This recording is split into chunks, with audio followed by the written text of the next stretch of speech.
अस्सलाम वालेकुम। दिन भर की ताज़ा खबरों, तज्जियों और जायज़ों के साथ मैं हूं जन्नत जमशेद। नाज़रीन, हम सबसे पहले बात करेंगे गैर मुल्कियों की गाड़ी के करीब खुद कुछ धमाके की। तो कराची के इलाके लांढी की मानसेरा कॉलोनी में गैर मुल्की शहरियों की गाड़ी के करीब धमाका हुआ, जिसके नतीजे में 2 दहशतगर्द हलाक और 1 सिक्योरिटी गार्ड जान की बाजी हार गया।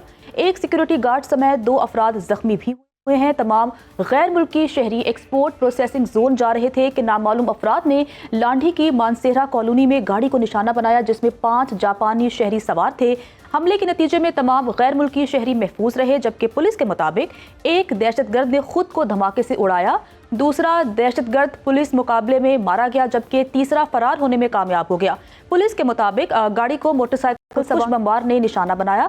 मजीद बात कर लेते हैं अपने नुमाइंदे शाहमीर खान से, जो इस वक्त जाए वकुआ पर मौजूद हैं। शाहमीर, बताइएगा कि शवाहिद इकट्ठे करने का सिलसिला जारी है, क्या मनाजिर आप वहाँ पर देख रहे हैं? बिल्कुल, इस वक्त हम मौजूद हैं कोरंगी रोड शराफी कोट थाने की हदूद के इलाके में, जहाँ पे आज अलग सुबह जो है दहशतगर्दी का मंसूबा नाकाम बनाया गया है। गैर मुल्की थे, इनको निशाना बनाने की कोशिश की गई, खुदकश बमबार के ज़रिए जो है हमला किया गया, लेकिन खुशकिस्मती से इस वाक़े में किसी किस्म का कोई जानी नुकसान नहीं हुआ। तमाम तर गैर मुल्की जो कि कार सवार थे वो महफूज रहे, जबकि 3 जो है इस वाक़े में, इस हमले में जो है 3 अफराद ज़ख्मी हुए हैं, जिनको मुख्तलिफ़ अस्पतालों में तबी इमदाद दी जा रही हैं। ताहम अगर इस हमले के हवाले से बात की जाए तो तफ्तीश के दौरान एक अहम CCTV फुटेजेस जो है वो भी सामने आई हैं, जिसमें तकरीबन 6:22 पे ये खुदकश हमला होते हुए देखा जा सकता है। जैसे ही यहाँ से गैर मुल्कियों का कॉन्वॉय जब जा रहा था प्राइवेट सिक्योरिटी के साथ, तो एक जो खुदकश हमलावर था वो रेत के पीछे से गया है, पैदल चलता हुआ जाके जो है यहाँ से गुजरने वाली गाड़ियों से टकराने की उसने कोशिश की। तो दहशतगर्दी का मंसूबा था जो कि खुशकिस्मती से नाकाम हुआ, लेकिन सिक्योरिटी गार्ड और पुलिस एहलकार जिसने उस दहशतगर्द का मुकाबला किया, जो कि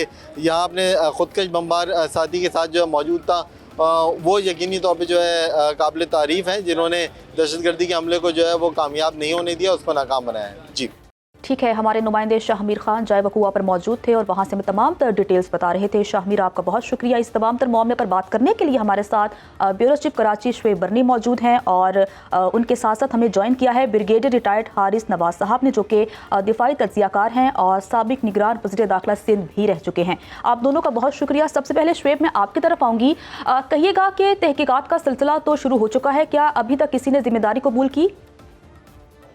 जी देखिए, सुबह ये जो मामला हुआ है इसकी तहकीकात का सिलसिला जारी है, लेकिन अभी तक ऑफिशियली कोई जिम्मेदारी कबूल नहीं की गई। हम जो CPD के इंचार्ज हैं राजा उमर खिताब, उनका यही कहना है कि ये जो दहशतगर्दी का वाकया हुआ है इसमें बलूचिस्तान की जो दहशतगर्द तंजीम है उसको उन्होंने बताया है कि वो इस वाकये में मुलविस है, जबकि जो सुसाइडल बम्बर मारा गया है, जिसकी लाश मिली है, उसका भी जो नादरा से रिकॉर्ड निकाला गया है, जो डेटा निकाला गया है, तो वो बलूचिस्तान में पंजगूर का रिहायशी है और बताया भी जाता है कि वो पाकिस्तान में और ओमान में आना जाना का सिलसिला उसका जारी था।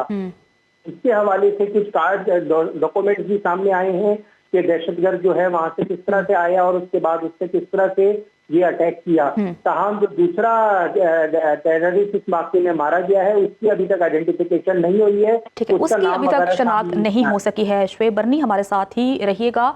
हारिस नवाज साहब, मैं आपकी तरफ आऊँगी। सर, इससे कबल हमने देखा कि चीनी शहरियों को निशाना बनाया गया और अब ये जापानी शहरी थे जो कि कराची में काम करते थे, इन्हें निशाना बनाने की कोशिश की गई। खुशकिस्मती के साथ कोई जानी नुकसान नहीं हुआ। कहिएगा कि दुश्मन कुव्वतों के इस सब के पीछे क्या मुहर्रिकात हैं? मुहर्रिकात हैं और जो कि हमें समझना चाहिए, और वो प्रॉब्लम ये है कि वो ये चाहते हैं कि कराची में, सिंध में बल्कि और बलूचिस्तान में अफरा तफरी रहे, दहशतगर्दी का खौफ रहे, इन पे जो है सिक्योरिटी इन्वायरमेंट ख़राब हो, फॉरेन इन्वेस्टमेंट ना आए, फॉरेन पाकिस्तान में ना आए, क्योंकि ज़ाहिर एक 10 में इंसिडेंट हुआ है, अभी ये कराची में इंसिडेंट हुआ है। This message goes to the whole world के पाकिस्तान खुदा न खासा सेफ कंट्री नहीं है, ये बड़ा डेंजरस है।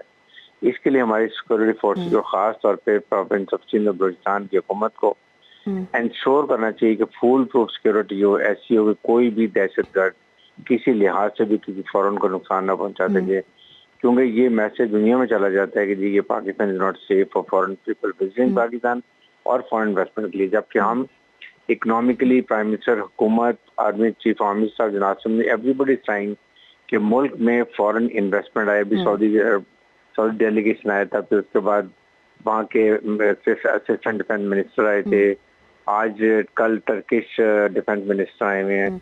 ये सारी चीजें सेंड रॉन्ग मैसेज, इसलिए हमें चाहिए कि इसको बहुत एहतियात करें और जिसकी भी गलती है सिक्योरिटी के अंदर they must be taken to task. जब तक कुछ लोगों को सजा नहीं मिलेगी, ये नहीं समझेंगे पाकिस्तान की बहुत बदनामी। अच्छा सर, सजाएं मिलना बहुत ज़रूरी है, लेकिन हम सब जानते हैं कि पाकिस्तान में जितनी भी कलअदम तंजीमें हैं जो इस तरह के वाक़यात में इन्वॉल्व होती हैं, उन्हें कहीं ना कहीं भारत की सपोर्ट हासिल होती है, अफ़गानिस्तान का नाम भी सामने आता है।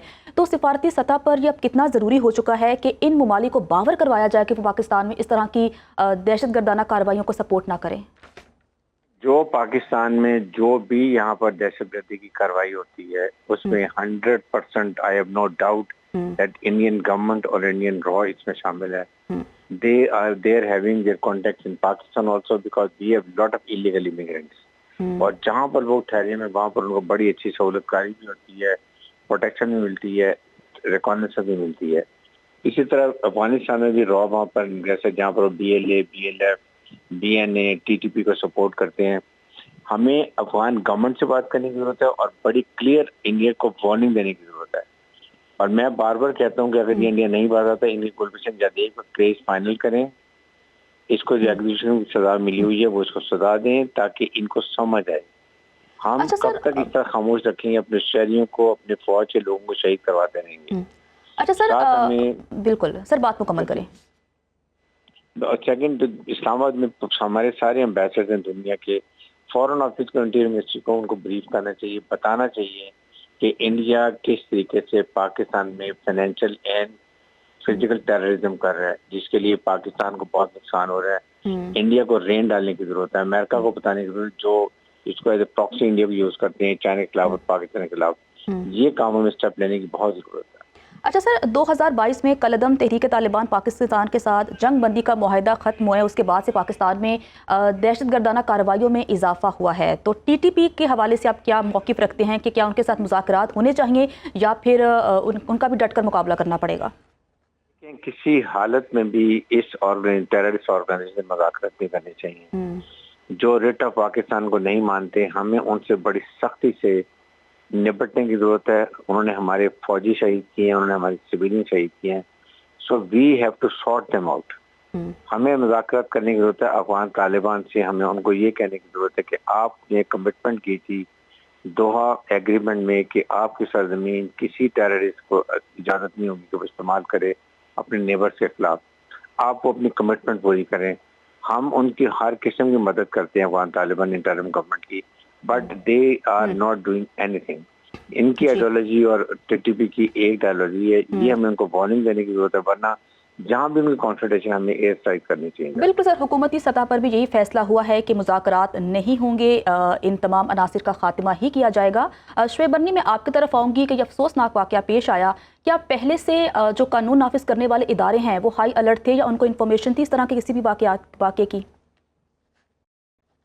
जी देखें, बिल्कुल इस तरह की थ्रेट अलर्ट मौजूद है कि पाकिस्तान में इकॉनमी का पहिया रोकने के लिए दहशतगर्द तंजीमें जो हैं वो पाकिस्तान में काम करने वाले गैर मुल्की बाशिंदों को जो पाकिस्तान में यहाँ पे मुख्तलिफ कामों में मसरूफ़ हैं उनको टारगेट करेगी। इस हवाले से सिंध पुलिस, सिंध रेंजर्स और जो दीगर लॉ इन्फोर्समेंट एजेंसीज हैं उनके पास ये थ्रेट अलर्ट बिल्कुल है। और आज इसी सिलसिले में नेक्टा में भी इजलास हुआ है जिसको वफाकी वजीर दाखिला ने चेयर किया है और वहाँ पे IG सिंध गुलाम नबी मेमन भी जो सिंध के IG हैं मौजूदा, वो शरीक हुए हैं। इसके अलावा सिंध पुलिस का भी आज आला सतही इजलास हुआ है, उसमें भी इस बात पे एम्फेसिस किया गया है कि इस तरह के मजीद वाक़ियात के हवाले से थ्रेट अलर्ट है तो उनको रोकने के लिए इकदाम किए जाएं और जितने गैर मुल्की बाशिंदे पाकिस्तान में काम करते हैं, यहाँ मुख्तलिफ फैक्ट्रीज में जॉब करते हैं, तो उनकी सिक्योरिटी को मजीद फुल प्रूफ बनाया जाए ताकि इस किस्म का कोई वाक़या पेश ना आए।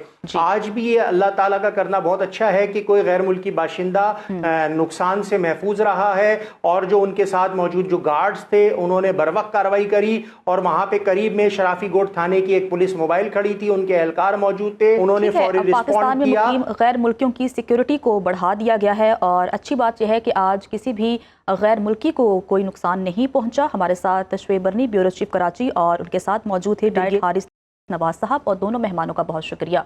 बहुत से ऐसे हैं जो कि इस वक्त ज़ेर इलाज हैं, उनकी हालत इज़ार जान लेते हैं अपने नुमाइंदे आसिफ अली सैयद से जो कि इस वक्त हॉस्पिटल में मौजूद हैं। आसिफ, कहिएगा कि ज़ख्मियों की इस वक्त क्या सूरत हाल है?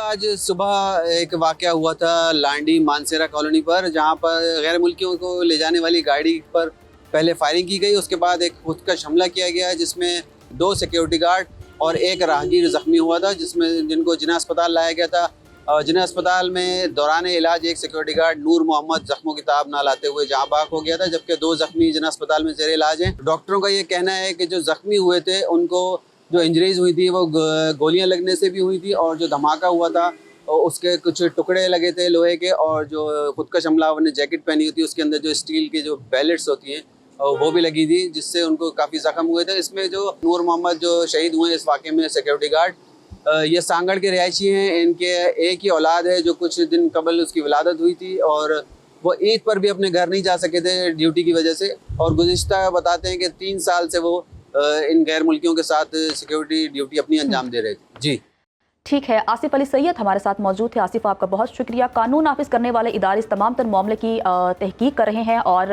हुकूमत ने भी 2 टोक कह दिया है कि अब दहशतगर्दों से मुज़ाकरात नहीं होंगे, उनका डट कर मुकाबला किया जाएगा। प्रोग्राम में आगे बढ़ते हैं और बात कर लेते हैं कि लाहौर की मार्केटों में फरोख्त होने वाली 11 अद्वियात के गैर मयारी और जाली होने का इंकशाफ हुआ है।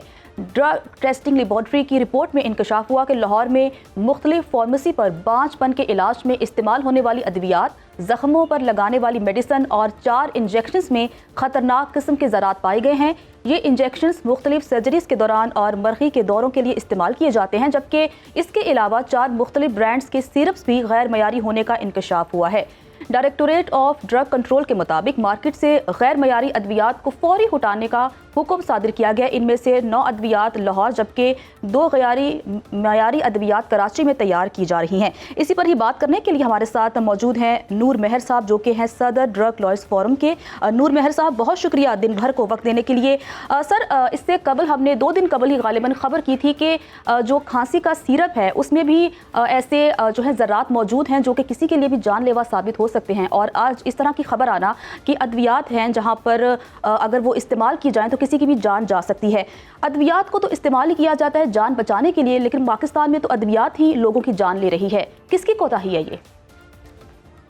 जी, पहले तो मैं इसका पस मंजर जो है ना आपको अर्ज करना चाहूँगा कि इंडिया में जो है इंडिया में 141 एक दफ़ा और 20 तकरीबन 161 लोग जो है इस प्रोफाइल को पीजी की वजह से जो है ये हुआ मामला। पाकिस्तान में अमली तौर पर तो कोई ऐसा वाकया रिपोर्ट नहीं हुआ, लेकिन हमारी ड्रग रेगुलेटरी अथॉरिटी ने और फार्मा मैन्युफैक्चरर्स ने एहतियातन जो है जो सोर्सेज थे और टेस्टिंग थी उसने बर वक्त जो है हमारी ड्रग रेगुलेटरी अथॉरिटी ने इस पर इकदाम उठाए, और पाकिस्तान में यही जो खांसी के शरबत हैं ये कोई 50 साल से सेट हैं और इसमें कोई ऐसा वाकया नहीं हुआ। इंडिया की कंपनीज में 61 लोग जो है वो इंडोनेशिया में और कुछ ज़ैम्बिया में और कुछ दूसरे ममालिक में जो है वो हुए हैं। लेकिन हम ये तो नहीं हो सकता कि अगर इंडिया में इस तरह के मसाइल हो रहे हैं तो हम अपने कपड़े फाड़ना शुरू कर दें और हम अपनी इंडस्ट्री को जो है ना वो खत्म करना चाहें। पाकिस्तान में ये महज एक प्रोपेगेंडा ज्यादा किया जा रहा है कि जी खांसी के शरबत से लोगों का ये हो गया वो हो गया, लेकिन अमली तौर पर कोई ऐसा केस जिससे किसी की हलाकत हुई हो या इस तरह का कोई रिपोर्ट नहीं हुआ। तो ये ड्रग रेगुलेटरी अथॉरिटी और पंजाब हुकूमत ने बर वक्त इक़दाम किए हैं इसमें। अच्छा सर, ये जो आज की खबर है जिसमें बहुत सी ऐसी अद्वियात हैं जिनके हवाले से कहा जा रहा है कि वो गैर मयारी और जाली हैं, जिसमें बांझपन के हवाले से हैं, जो जख्मों पे लगाने वाली अद्वियात हैं, इस पर आप क्या कमेंट करेंगे? जी, जो हमारी सूबाई ड्रग टेस्टिंग लेबॉर्ट्रीज हैं और सूबे के जो ड्रग इंस्पेक्टर हैं और ड्रग रेगुलेटरी अथॉरिटी के ड्रग इंस्पेक्टर्स जो हैं वो मुख्तलिफ औकात में मुख्तलिफ जगहों से जो है इसके सैंपल्स लेते रहते हैं, सैम्पलिंग करते हैं। हमारी ड्रग टेस्टिंग लेबॉर्ट्रीज जो है ख़ासतौर पर पंजाब में बहुत अच्छे मेयार की हैं, वो इसका टेस्ट करती हैं और ये रूटीन मैटर्स है। अगर कुछ कंपनियों ने जो है ख़ास पर जख्मों पर लगाने वाली पायोडीन और दीगर कुछ सैंपल फेल हुए हैं और उस पर उन्होंने एक्शन लिया है, पंजाब हुकूमत ने भी लिया है, वफाकी हुकूमत ड्रग रेगुलेटरी अथॉरिटी ने सीओ आसिम रऊफ साहब ने भी इस पे इकदाम लिए हैं। तो मैं समझता हूं कि इस पे कोई पैनिक फैलाने की जरूरत नहीं है और जो है हमारी अद्वियात का निजाम जो है अच्छा है और इंडिया में जो है 6% जाली अद्वियात बनती हैं, चाइना में जो है वो तकरीबन 2% के करीब जाली अद्वियात हैं, पाकिस्तान में 0.05 के करीब अद्वियात ऐसी हैं जिसमें मसाइल आते हैं। तो पाकिस्तान में जो हमारे इदारे हैं, खास तौर ड्रग अथॉरिटी जो है अच्छा काम कर रही है। तो इस पे जो है ना ये रूटीन मैटर के हैं मामलात हैं, सैंपल कभी कभार फेल हो जाते हैं और कंपनियां उसको रिकॉल करती हैं और वो एसओपी है, स्टैंडर्ड ऑपरेटिंग प्रोसीजर है। दुनिया जहान में ऐसा होता है, अगर कोई चीज गैर मियारी पाई जाए, सब स्टैंडर्ड पाई जाए, तो उस पर एक्शन जो है हमारे इदारे ले रहे हैं और आइंदा भी होने चाहिए। लेकिन अगर इस तरह की खबरें सामने आ रही हैं कि गैर मियारी अद्वियात के हवाले से हमारे इदारे काफ़ी मुतहरिक हैं और बर वक्त कार्रवाई करते हैं, तो ये तो एक अच्छा पॉइंट है, एक अच्छा इकदाम है। नूर मेहर साहब हमारे साथ मौजूद है, सर आपका बहुत शुक्रिया। दिन भर में वापस आएंगे, ब्रेक के बाद साथ रहिएगा। दिन भर में आगे बढ़ते हैं और बात कर लेते हैं मौसम की कि मुल्क में बारिशों ने तबाही मचा दी। हालिया बरसात के दौरान बारिशों, नदी नालों और दरियाओं में तूफ़ानी, लैंडस्लाइडिंग और मुख्तलिफ हादसात में 64 अफराद ने अपनी ज़िंदगी की जंग हारी है। मुख्तलिफ हादसात में बलूचिस्तान में 17 और केपी में 36 जबकि आज़ाद कश्मीर में 11 अफराद जान की बाजी हार गए, जबकि दर्जनों जख्मी हुए हैं। पीडीएमए की रिपोर्ट के मुताबिक मूसलाधार बारिशों से सबसे ज़्यादा तबाही गवादर, चमन, नोशकी, चागी, पसनी और मकरान डिवीज़न में हुई। चमन अस्पतालों में इमरजेंसी और कोशक टॉप कई मकामात पर बह गई। मकरान कोस्टल पर बसोल नदी का पुल टूट गया। मुतासरा इलाकों में इमदादी कार्रवाइयाँ इस वक्त जारी है। सबसे पहले हम रुख कर लेते हैं नोशकी का और वहाँ से अपने नुमाइंदे से बात करते हैं और जानते हैं कि नोशकी में क्या सूरत हाल है। फ़हद खालिद बलोच हमारे साथ मौजूद हैं। फ़हद, कहिएगा कि नोशकी में कितना नुकसान हुआ है और क्या इंतज़ामिया वहाँ पर मुतहरिक है? जी बिल्कुल, ज़िला नोशकी में आलिया तूफ़ानी बारिशों और सैलाबी रेले से सैलाबी सूरत-ए-हाल के बायस ज़िला नोशकी के कई दियात मुतासर हुआ। कादराबाद, गाज़ियाबाद में सैलाबी पानी लोगों के घरों में दाखिल हुआ, जिसमें लोगों के घर और दीवारें गिर गया। आलिया मौसमी सूरत-ए-हाल के बायस डिप्टी कमिश्नर नोशकी ने ज़िले भर के तमाम सरकारी और प्राइवेट स्कूल को 2 रोज़ के लिए आम तातीलात का ऐलान किया। आज छठे रोज़ है पाक अफगान सरहदी इलाका डाक व अनम्बोस्तान में बोर नाला के सैलाबी सूरत-ए-हाल के बायस ज़िला नोशकी से ज़मीनी राब्ता मुनक़ता है। पीडीएमए, ज़िला इंतज़ामिया और एफसी ने इमदादी कार्रवाइयों में मसरूफ़ है, लोगों को खुराक और दीगर चीज़ें फराम कर रहे हैं। खैसार नाले में सैलाबी सूरत-ए-हाल के बायस किली शरीफ खान और दीगर किलियों का राब्ता सड़क का बहाली का काम जारी है। जी ठीक है, नोशकी की सूरत हाल के हवाले से फ़हद हमें अपडेट कर रहे थे। नोशकी के बाद रुख कर लेते हैं लोअर दीर का और बात कर लेते हैं रहमतुल्लाह सवाती से। रहमत, कहिएगा कि लोअर दीर में भी काफ़ी बारिशें हुई हैं, नुकसानात भी काफ़ी हुआ है, क्या सूरत हाल है वहाँ पर? जी, मुल्क के दीगर हिस्सों की तरह ज़िला लोअर दीर में शदीद बारिशों ने तबाही मचा दी है और अभी तक 11 अफराद मुख्तलिफ वाक़यात में जान बहक हो चुके हैं। ज़िला इंतज़ामिया लोअर दीर की रिपोर्ट के मुताबिक बारिशों के दौरान 20 से ज़ायद कच्चा घर मुकम्मल गिर चुके हैं और जबकि 300 से तक मुख्तलिफ घरों को गिरने या जज़वी तौर पर नुकसानात हो चुके हैं। इस तरह 2 राबिता पुल सैलाब में नुकसान पहुँच चुका है, जिस पर आमदरफ्त के लिए बंद है। ज़िले के बड़े तिजारती मरकज़ मरगरा शहर में सर्जिकल मार्केट में बारिश का पानी दाखिल होने से ताजिरों को करोड़ों रुपए का नुकसान हुआ है। इस तरह दरिया पंचकोड़ा के बहाव में इजाफे के सबब लोअर दीर के हज़ारों एकड़ ज़रख़ीज़ ज़मीन पर गंदम, टमाटर, प्याज और माल्टे के बागात आबाद थे दरिया बुर हो चुके हैं। इस तरह लोअर दीर में शदीद बारिशों ने बिजली के खंभों को नुकसानात पहुंचाया है। इस सिलसिले में डिप्टी कमिश्नर लोअर दीर ने मौजूदा मौसमी हालात के पेश नज़र इमरजेंसी नाफिज किए है।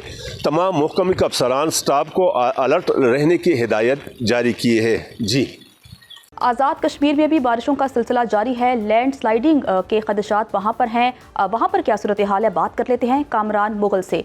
कामरान, बताइएगा कि मुजफ्फराबाद में तूफ़ानी बारिशों और सैलाबी रैलों ने काफ़ी तबाही मचाई है, क्या सूरत हाल आप देख रहे हैं और इंतज़ामिया ने अब तक क्या इक़दाम किए हैं? जी बिल्कुल, आज़ाद कश्मीर भर में जो है बारिश का सिलसिला आज दूसरे रोज़ भी वक्फे से जारी है। अगर बात की जाए दारुल हुकूमत मुजफ्फराबाद की, तो दारुल हुकूमत मुजफ्फराबाद में मुतादिद मकामात पर लैंड स्लाइडिंग के बायस जो है ख़ासकर लोअरगली के मकाम से लैंड स्लाइडिंग के बायस एबटाबाद और मुजफ्फराबाद को मिलाने वाली मेन शराह बंद है। इसी तरह दुमेल पुल के करीब श्रीनगर रोड पर भी पत्थर आने से बंद हो गई थी, जिसको बहाल कर दिया गया है। शाराय नीलम जो है वो शारदा तक हर किस्म की ट्रैफिक के लिए खुली है, लेकिन शारदा से आगे मुतादिद मकामात पर लैंड स्लाइडिंग के बायस जो है मुकम्मल तौर पर सड़क बंद है। इस तरह गुज़श्ता रात जो है गड़ी दुपट्टा के करीब एक हादसा पेश आया जिसमें 6 अफराद जो हैं वो मौका पर जाम बाक हो गए थे और ज़ख्मियों को जो है अस्पताल मुंतकिल कर दिया गया था। हादसा जो है वो फिसलन के बायस पेश आया। गाड़ी में 23 अफराद जो थे, मुसाफिर जो थे मौजूद थे। महकमा मौसमियात के मुताबिक आमदा 12 घंटों के दौरान आज़ाद कश्मीर के बेशतर इलाकों में वक्फे वक्फे से बारिश का जो सिलसिला है वो जारी रह सकता है। जी,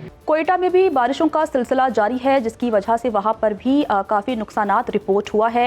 इंतज़ामिया भी काफ़ी मुतहरिक नज़र आ रही है। अब तक इंतज़ामिया ने क्या इकदाम किए हैं, बात कर लेते हैं सुनो न्यूज़ के नुमाइंदे मोहिबुल्ला खान से। मोहिब, बताइएगा। जी बिल्कुल, कोयटा समेत बलूचिस्तान के बेशतर अजला में मूसलाधार और तूफ़ानी बारिशों का सिलसिला जो है जारी है। महकमा PDMA रिपोर्ट के मुताबिक अब तक बलूचिस्तान में बारिशों से 16 अफराद जाम बहाक हो चुके हैं। 25 से ज़ायद अफराद जो है वो ज़ख्मी हो चुके हैं। अगर हम लोग बात करें तो महकमा PDMA रिपोर्ट के मुताबिक अब तक बलूचिस्तान के मुख्तलिफ अजलाओं में बारिशों से जो है 100 से ज़ायद घरों को नुकसान पहुँचा है, जिसमें 40 घर जो है वो मुकम्मल तौर पर जो है तबाह हो चुके हैं। तो आज भी यहाँ पर महकमा मौसमियात के मुताबिक कि बलूचिस्तान के बेशतर अजला में जो है मूसलाधार और तूफ़ानी बारिश का इम्कान ज़ाहिर किया गया, जिसमें शेरानी है, जोब है, गवादर है, चागी है, नोशकी है, लसबेला है, किला सैफुल्ला है, किला अब्दुल्ला खान है,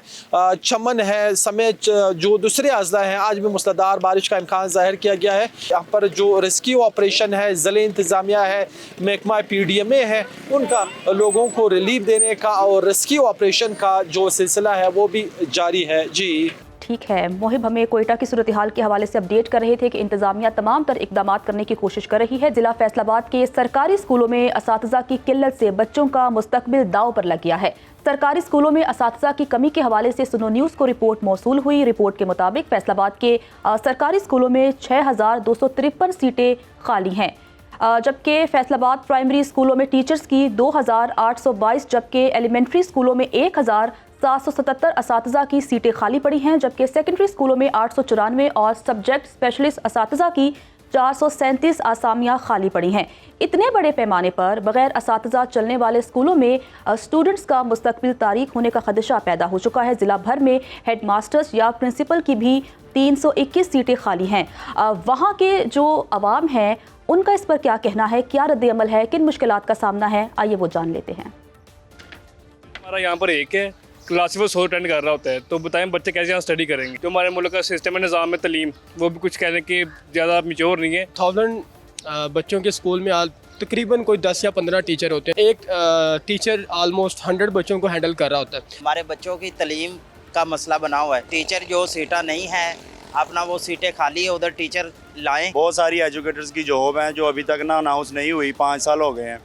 तो टीचर जो हैं वो रिटायर हो गए हैं काफ़ी सारे, उनकी जगह पे वो उन्होंने ना कोई भर्ती नहीं की हुई, खाना पूरी की हुई है। अगर हमारे टीचर्स की कमी नहीं पूरी होगी तो हमारे स्टूडेंट्स में एक अच्छी ग्रोथ कैसे आ सकेगी। लिटरेसी रेट बढ़ेगा तो हमारा इंटरनेशनली भी इसका इम्पैक्ट आएगा। टीचर के लिए अपॉर्चुनिटी बढ़ेंगी तो हमारे जो बेरोज़गार लोग हैं वो भी अकोमोडेट हो सकेंगे।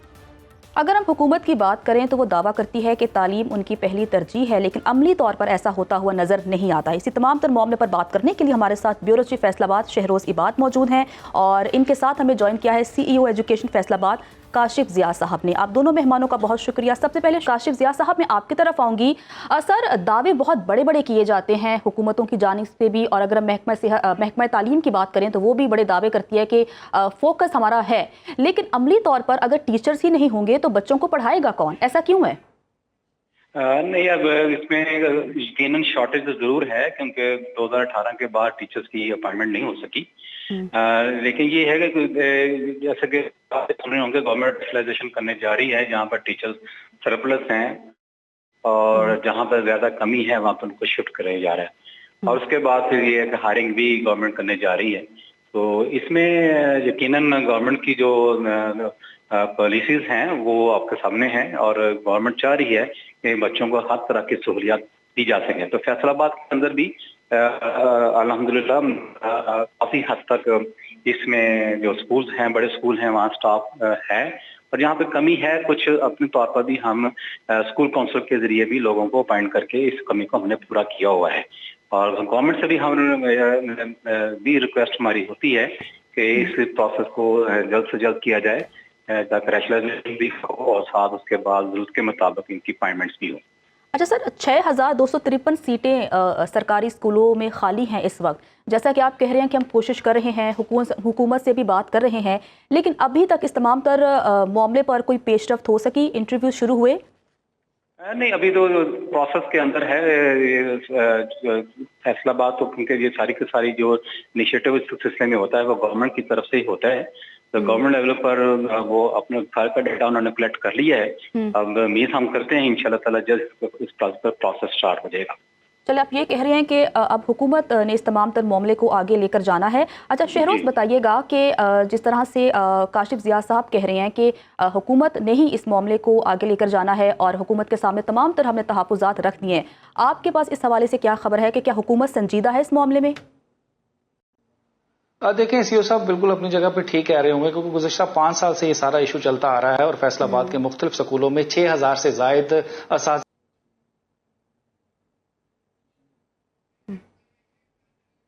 जो जितने भी स्कूल हैं, आप ये देखें 2822 जो है वो प्राइमरी स्कूल टीचर्स जो है वो कम है। इसके अलावा एलिमेंट्री स्कूल टीचर में 1770 जो भर्तियां हैं वो होने बाकी हैं। इसके अलावा अगर बात करें सब्जेक्ट स्पेशलिस्ट की तो 430 के करीब जो है वो सीटें खाली हैं। कमाल की बात यह है कि जहाँ हेडमास्टर नहीं है, प्रिंसिपल नहीं है, उनकी तादाद भी 321 है और वो स्कूल भी चल रहे हैं। तो इस ऐसी सूरत हाल में जब हुकूमत ये कहे कि उनका जो है वो पहला जो फोकस है वो तालीम है, तो मेरा भी ख्याल कि ऐसा फैसलाबाद में हो रहा है। और फैसलाबाद में जो भी आते हैं अफसरान आते हैं वो यकीनन अपनी तरफ से जो लेटर जो वो लिखते हैं, पंजाब हुकूमत को भी लिखते हैं कि भर्तियां की जाए, लेकिन मेरा भी ख्याल कभी फिलहाल ऐसा भी करीब भी ऐसा होने जा रहा है कि इन भर्तियों को मुकम्मल कर लिया जाए और ये जो 6,000 से ज़ायद टीचर्स की जो खाली सामने उनको फुल कर दिया जाए, ताकि जो बच्चे जिनकी तालीम मुतासर हो रही है उसको जो है वो पूरा किया जाए। और जन्नत, मैं ये भी आपको बताऊं, इस वक्त तालीमी साल भी शुरू हो चुका है, तो अभी तक फैसलाबाद के बहुत से सरकारी स्कूल ऐसे हैं जहाँ पर किताबें भी नहीं आई, बगैर किताबों के स्कूल में जो है बच्चे जा रहे हैं और पुरानी किताबें अगर किसी को चीज से मिल जाती हैं तो वो लेकर अपने तालीम का जो सिलसिला है वो जारी रखें। अच्छा शहरोज, ब्रीफली बता दीजिएगा कि असातिज़ा की किल्लत तो है, लेकिन ऐसी भी खबरें सामने आती हैं कि बहुत से सरकारी स्कूल हैं जो कि घोस्ट स्कूल कहलाते हैं। क्या वहाँ पर भी, फैसलाबाद में भी ऐसे मामलात हैं? देखिए, इस हवाले से क्योंकि पंजाब में और खासतौर पर फैसलाबाद में इसकी जरा इस तरफ जो है वो काफी सख्ती जो है वो की जाती है, क्योंकि घोस्ट स्कूल या घोस्ट मुलाजिम के लिए ऐसा कोई भी यहाँ पर कोई गुंजाइश नहीं है फैसलाबाद में, क्योंकि जो इंतजामिया है फैसलाबाद की इस हवाले से मुतहरिक है। खासतौर पर क्योंकि जितने भी स्कूल हैं उनके टीचर का जो विजिट किया जाता है, उनकी हाजिरी वगैरह प्रॉपर जो है वो रखी जाती है। इस तरह के जो मामला है फैसलाबाद में या पंजाब के लेवल तक मैं ये कह दूँ कि फैसलाबाद में फिलहाल ऐसा कुछ नहीं है। चलिए ठीक है। ब्यूरो चीफ फैसलाबाद शहरोज इबाद और CEO एजुकेशन फैसलाबाद हमारे साथ मौजूद थे। आप दोनों मेहमानों का बहुत शुक्रिया। फैसलाबाद के बाद अब रुख करते हैं सरगोदा का और बात करते हैं कि सरगोदा 2016 में करोड़ों रुपए की लागत से लगाए जाने वाले ट्रैफिक सिग्नल 2 साल के अरसे से मुकम्मल तौर पर गैर फाल हो चुके हैं, जिसकी वजह से ट्रैफिक की रवानी भी शदीद मुतासिर होती रही है और ट्रैफिक सिग्नल न होने की वजह से हादसा रोजाना का मामूल बन चुके हैं। यूनिवर्सिटी रोड, शाहीन चौक और बम चौक वाले सिग्नल्स मुकम्मल तौर पर बंद हो चुके हैं, जिससे शहरियों को शदीद मुश्किलात का सामना करना पड़ता है और शहरी मिनटों का सफ़र घंटों में करने पर मजबूर हो गए हैं। ये मामला है क्या, इस पर बात कर लेते हैं। इम्तियाज मेकन हमारे साथ मौजूद हैं। इम्तियाज, के वहाँ पर क्या सूरत हाल है, वहाँ के मकीन क्या कहते हैं? जी बिल्कुल, सरगोदा में 2016 में लगाए जाने वाले ट्रैफिक सिग्नल्स जो हैं वो मुकम्मल तौर पे गैर फाल हो चुके हैं। इन पे करोड़ों रुपए की लागत आई थी, लेकिन पिछले 2 साल के अरसे से ये ट्रैफिक सिग्नल जो हैं मुकम्मल तौर पे जो है गैर फाल हैं। हमने ज़िले इंतज़ामिया से बात की है, वो जो है मामला ट्रैफिक पुलिस पे डाल देते हैं, जबकि ट्रैफिक पुलिस हुकाम से जब बात की जाती है तो वो मामला जो है ज़िले इंतज़ामिया से डाल देते हैं। लेकिन जो ट्रैफिक सिग्नल हैं वो कोई भी इंतज़ामिया का बंदा जो है वो चलाने की तरफ नहीं जा रहा। इन ट्रैफिक सिग्नल ना होने की वजह से बहुत ज़्यादा एक्सीडेंट, सैकड़ों की तादाद में एक्सीडेंट भी हुए हैं और उसके अलावा जो है ट्रैफिक के बहाव में भी बहुत ज़्यादा जो है लोगों को परेशानी का सामना करना पड़ता है। जिस तरह ये मेन यूनिवर्सिटी रोड है जिस पे मैं अभी खड़ा हूँ, तो यहाँ जब छुट्टी का टाइम होता है, जो कॉलेजेस और यूनिवर्सिटीज़ के स्टूडेंट्स हैं वो जब ज़्यादा तादाद में निकलते हैं तो ट्रैफिक की रवानी बहुत ज़्यादा मुतासर होती है। उसके अलावा जो है अभी कुछ देर पहले ही यहाँ पे एक एक्सीडेंट हुआ है, शहरियों से भी बात हुई, उनकी भी ये गुजारिश है कि खुदारा जल्द से जल्द जो है इस मसले पे काबू पाया जाए और ये जो ट्रैफिक सिग्नल्स हैं इन्हें बहाल किया जाए ताकि जो ट्रैफिक की रवानी है वो भी ठीक रहे और उसके अलावा जो हादसा है उनसे भी बचा जा सके। जी ठीक है, ये लम्हा फिक्रिया है कि इतना अरसा गुजर जाने के बावजूद भी वहाँ पर ट्रैफिक सिग्नल्स को फाल नहीं किया जा रहा, जिसकी वजह से ट्रैफिक हादसात वहाँ पर पेश आते हैं। हमारे नुमाइंदे इम्तियाज़ हमें तमाम तर सूरत हाल के हवाले से अपडेट कर रहे थे। इम्तियाज़, आपका बहुत शुक्रिया। वहाँ के अवाम का इस पर क्या रद्द-ए-अमल है, आइए वो जान लेते हैं। सरगोदा के ना सिग्नल्स चल रहे हैं, ना यहाँ पे ट्रैफिक कवानीन की कोई सख्ती है। कोई ऐसा सिग्नल नहीं जो चल रहा हो। ये अभी हम मेन यूनिवर्सिटी रोड पे खड़े हैं, इधर कोई एक सिग्नल दिखा दें जो चल रहा हो। सिग्नल चलने चाहिए, ट्रैफिक तब कंट्रोल में रहेगी। शहर में आबादी ज्यादा होती जा रही है, जगह जगह सारे इशारे बंद ने, पूरा सरगोदा के इशारे बंद पे ने, जगह जगह एक्सीडेंट हो रहे ने। इंतजामिया नूं होश दे नाखन लेने चाहिए ने, ख्याल करना चाहिए आवाम दे बारे। सिग्नल का बहुत मसला है जिससे ट्रैफिक बहुत जाम हो रही है, काफी मसला बना हुआ है, इसके बारे में कुछ सोचना चाहिए। अगर ये ट्रैफिक सिग्नल नहीं है तो उसका हल यही है, फिर अपनी अपनी मर्जी है आदमी की, जिधर को मर्जी चला जाए। कोई ब्रेक नहीं, कोई इशारे नहीं चल रहे, जिहदी वजह तो हादसा भी बहुत ज्यादा होंदे ने। इन्होंने चाहिए इशारे चलान, ट्रैफिक पूरे सारे खड़े होंदे आ, कोई ड्यूटी ते नहीं है ते ना कोई दिखदा, जे खड़ा भी है तो रोकदा ही नहीं। कोई भी रुकदा नहीं हैगा, ਜਿਹੜਾ ਆਪਣੀ ਮਰਜ਼ੀ ਨਾਲ ਜਿਵੇਂ ਮਰਜ਼ੀ ਦਿਲ ਕਰ ਰਿਹਾ ਜਾ ਰਿਹਾ। ਇਸ਼ਾਰਾ ਲੱਗੇ ਹੋਏ, ਹਰ ਕੋਈ रुक के जाएगा चारों साइडों तो। इस चीज़ का सारी आवाम को फायदा होएगा। सरगोदा में दिन ब दिन ट्रैफिक जो है आपके सामने रोज़ ब रोज़ बढ़ रही है, लोग सरगोदा की तरफ मूव कर रहे हैं। डिस्ट्रिक्ट एडमिनिस्ट्रेशन माशाल्लाह बहुत अच्छे काम कर रही है, उनका ध्यान इस तरफ भी होना चाहिए। दिन भर में वापस आएंगे, एक ब्रेक के बाद साथ रहिएगा। ब्रेक के बाद दिन भर में आपको खुशामदीद कहते हैं। जिला झंग की तहसील 18 हज़ारी में प्राइवेट ठेकेदार ने राजबाओं की भल सफाई के नाम पर सरकारी खजाने को लाखों रुपए का चूना लगा दिया है। राजबाह की ना तो भल सफाई की गई, उल्टा राजबाह में गंदगी के ढेर लग गए हैं। राजबाओं ने कचरा निकालकर गंदगी के ढेर शहरियों के घरों के सामने लगा दिए। गंदगी के ढेर से ताफुन फैलने लगा और वबाई अमराज फैल रहे हैं। क्या सूरत हाल है वहां पर, बात कर लेते हैं 18 हज़ारी से सुनो न्यूज़ के नुमाइंदे जवाद वसीम से। जवाद, कहिएगा क्या मामला है ये? जी बिल्कुल, महकमा अनहार की तरफ से सफाई मुहिम तो शुरू कर दी गई है। बाल सफाई के नाम पर होने वाले इस मुहिम पे लाखों रुपए खर्च कर दिए गए हैं, लेकिन सफाई कहीं पर नज़र नहीं आती। महकमा अनहार की तरफ से मुख्तलिफ राजबाहों और नहरों की सफाई के लिए लाखों रुपए का फंड जारी किया गया है, लेकिन जो सफाई है वो कागजात में ही नज़र आ रही है। अमली तौर पर सफाई, मामूली तौर पर उन्होंने सफाई करने की कोशिश की है, लेकिन सफाई कहीं पे नज़र नहीं आ रही। राजबा 1L रोड सुल्तान से गुजरने वाला जो राजबा है उसमें गंदगी के ढेर लगे हुए हैं, गंदा पानी मौजूद है, जिसकी वजह से जो यहाँ पे है मच्छरों की बहुताब है। शहरी शदीद परेशानी का शिकार हैं और यहाँ पे जो बीमारियाँ हैं वो फैलने का खतरा है। लोगों को शदीद दुश्वारी का सामना करना पड़ रहा है और उनके जो बच्चे हैं वो बीमार हो रहे हैं, जबकि अस्पतालों में जो मरीजों की तादाद है वो भी दिन बढ़ती जा रही है। जी, ताफुन और गंदगी के ढेर की वजह से वहाँ पर मकीनों को शदीद मुश्किलात का सामना है और वो बीमारियों में मुब्तला हो रहे हैं। किन मुश्किलात का सामना उन्हें करना पड़ रहा है, आइए उन्हीं की ज़बानी जानते हैं। लाखों रुपए का ठेका लिया गया है और यहाँ पे उसकी इतना इन्वेस्ट नहीं किया गया। यहाँ पे नाक़िस सफाई की वजह से हेपेटाइटिस जैसी मूजी बीमारियां जो हैं वो उसने इलाके को घेरा हुआ है। जेड़े इतने सफाई करेंदे रहे ना कोई निजाम कोई नहीं, सारी रोड ते गंदगी रही है, ये बड़ी परेशानी है। ते दूसरी गल ना एक साइड सफाई की है, दूसरी साइड सफाई की कोई नहीं। महकमा अनहार वाले तवज्जो नहीं दी, बाद देखने वाले भी नहीं आए ना, ते सफाई हुई है या नहीं हुई, उल्टा कचरा बढ़ा दिया जिससे बदबू और मुख्तलिफ बीमारियां फैल रही हैं। गंदगी का ढेर लगे नाबलूद बदगी पई है, बच्चे भी बीमार हो रहे हैं। आला हुकाम से गुजारिश है कि इसकी अच्छी तरह सफाई करवाई जाए और हमें अच्छा माहौल दिया जाए। तो ठीक है, आवाम का यही कहना है कि आला हुकाम नोटिस लें और गंदगी और ताफुन को ख़त्म किया जाए। दिन भर में आगे बढ़ते हैं और बात कर लेते हैं पाकिस्तानी स्टार की, क्योंकि आज मदा पाकिस्तानी फिल्म इंडस्ट्री के बाकमाल और साहिब तर्ज अदाकार मोहम्मद अली की सालगिरह मना रहे हैं। शहनशाह जज्बात ने पाकिस्तान फिल्म नगरी पर 3 दिहाइयों से ज़ायद अरसे तक राज किया। मजमूई तौर पर 268 फिल्मों में वो काम करते रहे हैं। रिपोर्ट देखिए। जानदार अदाकारी, मुनफरिद लहजा और दिलकश शख्सियत के हामिल मोहम्मद अली ने 60 की दहाई में फिल्म की दुनिया में कदम रखा। 1962 में फिल्म चिराग जलता रहा में फन के जौहर दिखाए। फिल्म खामोश रहो वो फिल्म थी जिसने मोहम्मद अली को शोहरत और मकबूलियत दी। मोहम्मद अली ने अदाकारा ज़ेबा से शादी की और दोनों ने फिल्म नगरी में इज्जत, वकार और खूब नामो मुकाम पाया। इस मिसाली जोड़ी की मुश्तरका फिल्मों की तादाद 70 के करीब है। 50 से जायद फिल्मों में दोनों ने हीरो हीरोइन के किरदार निभाए। लेजेंड अदाकार मोहम्मद अली ने मजमूई तौर पर 9 निगार अवार्ड्स अपने नाम किए। मोहम्मद अली को उनकी शानदार परफॉर्मेंस पर हुकूमत पाकिस्तान की जानिब से तमगाए हुस्ने कारकर्दगी और तमगाए इम्तियाज से नवाजा गया। 19 मार्च 2006 को हमेशा के लिए दुनिया छोड़ गए। तो अदाकार मोहम्मद अली साहब के जो फ़ैन हैं वो आज भी उन्हें मिस करते हैं और उनकी पुरानी फिल्मों को आज भी देखा जाता है। दिन भर प्रोग्राम से फिल वक्त इतना ही। आप हमें अपने शहरों, गली, मोहल्लों के मसाइल के हवाले से आगाह कर सकते हैं और हम कोशिश करेंगे कि आपके जो मसाइल हैं वो अपने प्रोग्राम में डिस्कस करें और उनका हल निकाल सकें। दिन भर से इतना ही। आप लोगों से मुलाकात होगी इंशाल्लाह पीर को। खुदा हाफिज़।